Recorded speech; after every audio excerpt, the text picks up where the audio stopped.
Hydrogen bonding की जो properties है उसमें बड़ा एक इंपॉर्टेंट क्वेश्चन है, और वो जो क्वेश्चन है वो ये है कि why boiling point of hydrofluoric acid is less than that of H2O। अगर देखा जाए तो फ्लोरीन की जो इलेक्ट्रोनेगेटिविटी है वो ज़्यादा है ऑक्सीजन से, तो हम ये एक्सपेक्ट करते हैं कि जो HF है उसका बॉइलिंग पॉइंट ज़्यादा होगा और जो H2O उसका बॉइलिंग पॉइंट जो है वो कम होगा। लेकिन काम उल्टा है।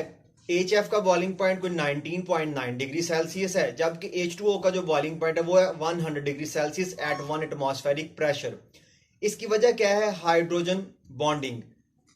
ऑक्सीजन जो है वो दो हाइड्रोजन बॉन्ड बनाएगी, तो पानी में ओवरऑल जो हाइड्रोजन बॉन्डिंग है वो ज्यादा होती है, और जो HF है उसमें फ्लोराइड आयन जो है वो एक हाइड्रोजन बॉन्ड बनाता है, तो उसमें जो हाइड्रोजन बॉन्डिंग है वो कंपैरेटिवली लेस देन है एज कंपेयर टू H2O। इसलिए जो बॉइलिंग पॉइंट है वाटर का वो ज्यादा है और HF का जो बॉइलिंग पॉइंट है वो क्या है? वो कम है।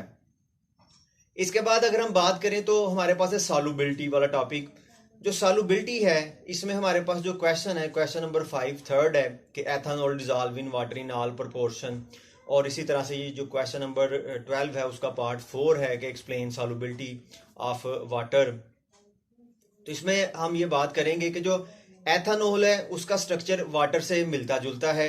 अगर हम वाटर को देखें तो सेंटर में ऑक्सीजन है और साइडों पे दो हाइड्रोजन जो है वो लगे हुए हैं। अगर किसी आप एक हाइड्रोजन को रिप्लेस कर देंगे कार्बन की चेन के साथ तो ये हमारे पास बनेगी एथानॉल, यानी कि आप हाइड्रोजन की जगह इथाइल ग्रुप जो है वो लगा देंगे। अब एथानॉल और हाइड्रोजन ये आपस में हाइड्रोजन बॉन्डिंग बना सकते हैं। पानी का जो हाइड्रोजन और एथानॉल की जो ऑक्सीजन है ये आपस में हाइड्रोजन बॉन्ड बना लेंगे, जिसकी वजह से ये आपस में क्या है? ये सॉल्युबल हैं। तो due to hydrogen bonding ethanol dissolve in H2O in all proportion. इसी तरह से अगर हम नेक्स्ट इसमें देखें तो हमारे पास है कार्बोक्सिलिक एसिड, कि कार्बोक्सिलिक एसिड जो है वो क्यों वाटर सॉल्युबल है। तो कार्बोक्सिलिक एसिड में भी क्या है जी? कार्बोक्सिलिक एसिड में जो कार्बन की चेन है वो तो नॉन पोलर है, लेकिन जो कार्बोक्सिलिक ग्रुप है COOH वो पोलर है, वो पानी के साथ हाइड्रोजन बॉन्ड बना लेगा, तो वो सॉल्युबल है। लेकिन अगर ये चेन जो है ये छोटी होगी तो सॉल्युबिलिटी जो है वो होगी, लेकिन अगर चेन बड़ी हो जाएगी तो सॉल्युबिलिटी जो है वो क्या हो जाएगी? वो कम हो जाएगी। और इसके बाद है hydrocarbon. Hydrocarbon are not dissolve in water in any proportion because they are non polar in nature.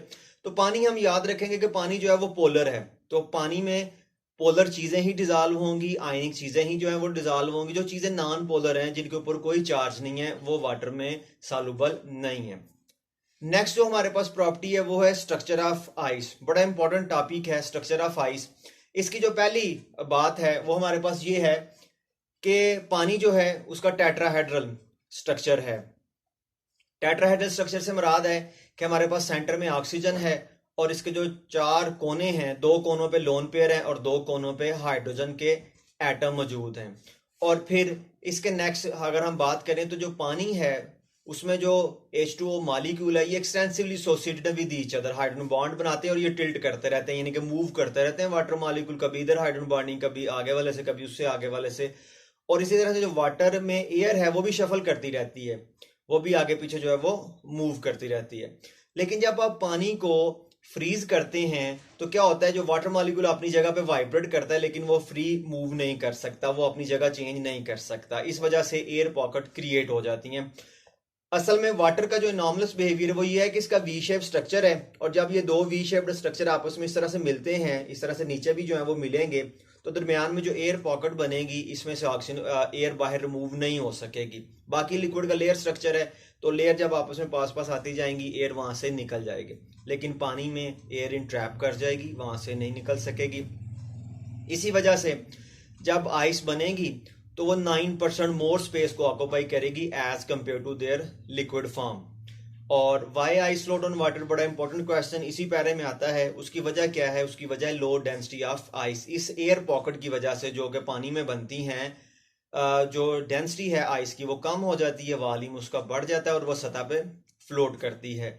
इसके नेक्स्ट पेज पे जो हमारे पास क्वेश्चन है, क्वेश्चन नंबर 5 पार्ट 2 है कि how fish and other aquatic animals remains alive under the blanket of ice for month.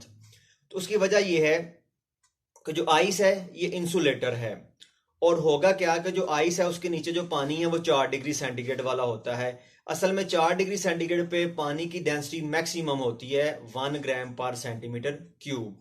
तो जब पानी ठंडा होता है उसका टेम्परेचर 4 डिग्री सेंटीग्रेड तो वो नीचे चला जाता है, नीचे वाला गर्म पानी ऊपर आ जाता है।